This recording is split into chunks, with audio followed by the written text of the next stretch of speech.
Ci siamo al nuraghe Gibe Truttiri, una nota località per molti per via del bellissimo mare che c'è sotto il nuraghe. Ora ve lo mostro. Uno spettacolo, ragazzi, c'è parecchio vento oggi. La visuale mozzafiato di questo monumento ci ricorda quanto erano importanti questi nuraghi costieri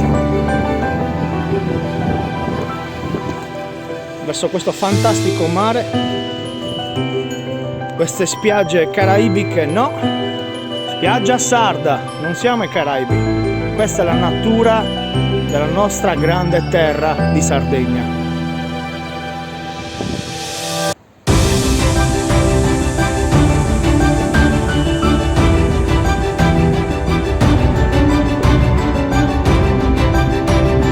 Unica al mondo, ragazzi, uno smeraldo nel mare,